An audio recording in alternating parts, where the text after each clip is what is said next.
Sup? Welcome to Tales Tomorrow. I am Morrow, your storyteller for today, and with me I have some more RPG horror stories. But before we begin, this channel reached 2,000 subscribers, which is quite a big momentous occasion for the channel. It's not the biggest number out there on YouTube, but it's not like I'm really wanting to compete with somebody. I know there's going to be somebody larger than me and smaller than me, so I don't see a point for looking at this as a competition. More like a ridiculous milestone that actually got reached with under a year. That is wild. So thank you guys so much for the support on the channel and subscribing, come back to the videos, and for leaving feedback, liking the videos and stuff like that. Also, I believe YouTube has this new thing where if you say like the video, it should play a little animation on the bottom. I'm not sure if it's gonna work. Like the video. Does it work? Like the video. Give a like. Like the video. I'm not sure if any of these work, but hopefully one of them work. It plays like a little animation. I saw it before. Anyway, I'm gonna go ahead and get to the first RPG horror story for today. Rolled a 1 on emotional stability. This post is actually a cross post from r/d&d, so I'm gonna go ahead and get to reading that one specifically. DMing for a friend and his wife and 2 kids. He was high pressured in terms of wanting weekly games. I pushed back with telling him I didn't have time for proper prep at once a week intervals. He insisted I could just wing it and he'd be fine. I knew he had a bit of a temper problem and could get rules lawyerish, but he assured me he'd take the faster, looser style well, just as long as I could DM weekly for him and fam, but the game jonesing really was him. So I got to his home and gave it my best. This derailed on the first try when, mid-adventure, I didn't give him the weapon he wanted. Appropriate for his PC's level, but too fancy for the small remote village. I don't yell and scream, but like a baby, he slams his hands down on a table and storms upstairs. The family, wife, and 2 older teen kids didn't make eye contact with me, but somehow being simultaneously sheepish and terrified, as if Geezer Baby is going to come back down with a handgun, they drop everything and head upstairs. I'm alone at the table, in his house. I wait, the lights dim, so I pack up my stuff. It's not until he hears me walk to the front door that he comes down, goes the long way around the first floor to avoid me on his way to the game table to get his phone. No eye contact, no response to my dry goodnight. Just walks back upstairs. So I let myself out. The very next day, he texts me as if nothing happened. When is next game? I block him after that. The details of the dispute are petty and irrelevant. You don't do that to an invited guest in your home. You can ask him to leave, and there's room for later reconciliation after that, but ghost them face to face in your own home? That's a level of dysfunction I don't care to work past. Oh my god, he's like a man baby. You know, funny enough, I know a man baby, and he'll probably act the very same way this guy did. Just start stomping off and just being butthurt about it. Dude, it's a game. You didn't get the weapon you wanted. You could just find it later on. Make it part of your adventure. Make it part of your quest. Make it part of your story to find the weapon eventually, instead of just getting it immediately right now. You don't need the weapon right now, do you? You could just probably have sessions without it, right? You don't need to start this whole scene, correct? I mean, seriously, it's ridiculous. I don't know. Don't be this guy, I guess, and don't stomp around like a big bad baby in your own home when you have a guest. I mean, come on, the least you could do is act decent. Anyway, let's get to the next story for today. Drunk player covers the bathroom in poop after dying in-game. I'll let you know right now. I picked the story just because of the title. I read it and I thought it was the funniest, stupidest, most absurd thing I've ever read out loud. So we're reading it. And I don't care how gross it gets. I'm ready for it. And hope so are you. This story is somewhat bizarre because it really felt like it came out of nowhere. There were about 4 of us guys and we're all friends to some degree. Some of us are close to others, but we all enjoy each other's company. Went out for drinks and played games together. Speaking of games, a couple of months ago we all decided to have a D&D game at the DM's house, since it was the largest childless house in our group. His wife ended up playing too. For like 99% of the campaign, everything was good. Our characters were fun, the world was immersive, and the villains were tough. This was until about a month ago. We were having a Saturday get-together where we would basically just unwind with some beer, D&D, and movies. The soon-to-be that guy was playing a wizard, as the party entered an ancient cave or dungeon and reached a magic item at the end of the room. There was a chasm that was separating us from the item. Before we could get it, the cave dungeon started collapsing due to an evil spell that one of us had accidentally triggered. All of us decided that it wasn't worth the risk at TPK over a suspicious magic item. My detect good and evil spell heavily implied that this magic item was evil. All of us except the soon-to-be that guy who decided to waste his last spell slot teleporting across the chasm to get the magic item with 4 HP because he was convinced the DM was tricking us. Well, turns out I was right, and it was a mimic. A talking mimic that was working for the BBEG. The mimic got a surprise round and missed, so Wizard decided to flee. Fortunately for him, the mimic failed the opportunity attack as well.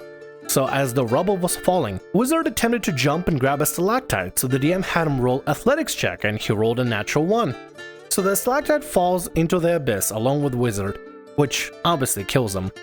Wizard then says, "No death saves?" in a confrontational tone. So the DM says, "Bro, you rolled a nat 1 and fell into an abyss that leads to the Underdark at 4 HP. You can't death save your way out of that." Wizard then claims that the DM just made up the whole Underdark chasm in order to kill him, and accuses the DM of having a DM versus the party mentality. He then drunkenly tried to calculate the max height that a chasm like that could be, and that he wouldn't have taken enough damage to negate death saves. His math was painfully bad, and his premise was flawed as again he fell into the freaking Underdark, not a regular cave floor.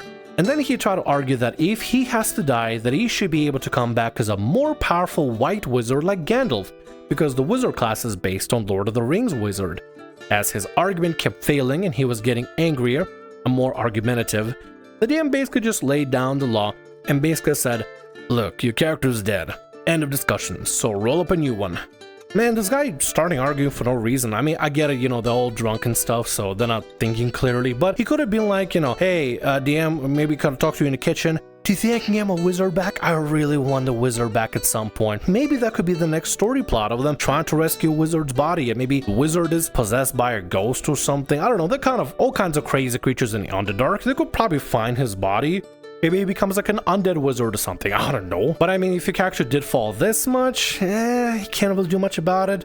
Every other player decided to book it, you didn't, you took a chance, it didn't work out, you know? Sometimes things can happen in D&D. He then just sat down and said, "Fine," as he sat there pouting and slowly coming up with a new character as the rest of us dodged collapsing rubble and rocks and barely escaped the caves with our lives.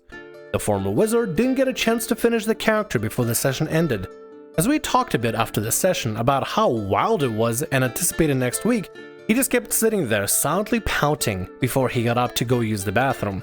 We kept talking and drinking our beers, and the subject veered off to anime and other nerdy topics. We chilled for about 20 minutes before we see him coming out of the bathroom. He opens the door and leaves the house. The DM asked if he is okay. He just abruptly says, "I'm fine, my Uber is here, bye," and slammed the door. We just figured he needs some time to cool off. DM said he would talk to him tomorrow. We continued on just having fun for the next 10 minutes before we started getting ready for the movies. As DM and his wife were preparing for the popcorn, we, the players, started noticing a really bad smell coming from the bathroom. Uh-oh. Wait, don't tell me he just did it and just booked it. Did he actually rub crap all over the bathroom and just booked it? We ignored it till it got to the point where DM's wife noticed it and complained. So the DM checked it out, started yelling and cursing. We'll get up and check it out, and it is honestly the most disgusting thing I've ever experienced in my life. Poop was smeared all over the floor, the walls, and the mirror. There was a turd in the sink. It looked like he wrote the words "frick you" in poop that he clearly had smeared on the wall. Ew! Ew! Nasty freak! What an animal! Although to be fair, the writing was not very clear, obviously. We were all shocked. Yeah, I guess you could say the writing was crappy. No? Okay, sorry. We were all shocked, and the DM and his wife were pissed.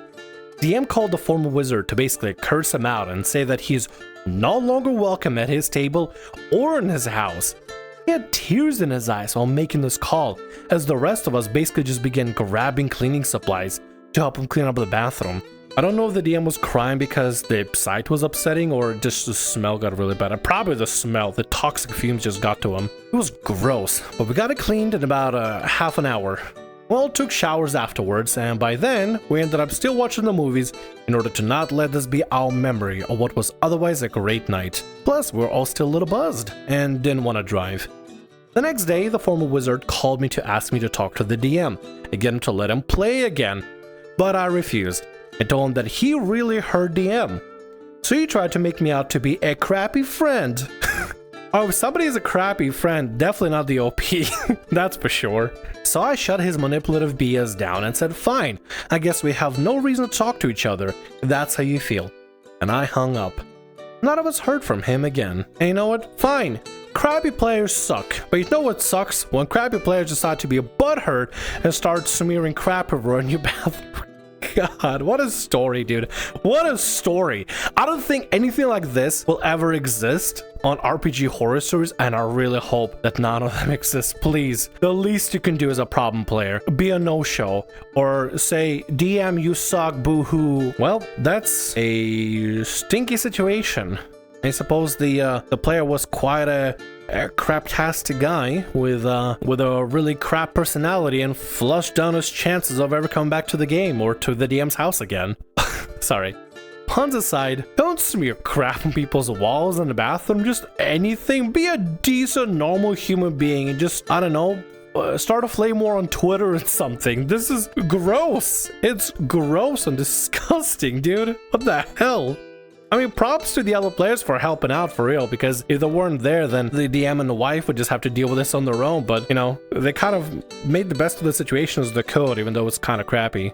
Okay, puns. I'm finished with the puns now. That was a stinker of a story. Sorry, that was the last one. And with that, that's going to be all our stories for today. I want to thank you very much for watching, and thanks so much for being here. If you like what I do, consider subscribing to the channel and leaving a like. Also, if the RPG Horror Stories ever goes down, or if you want to submit your own personalized horror story, email is down in the description below. I'll see you again in more Tales tomorrow. Bye-bye.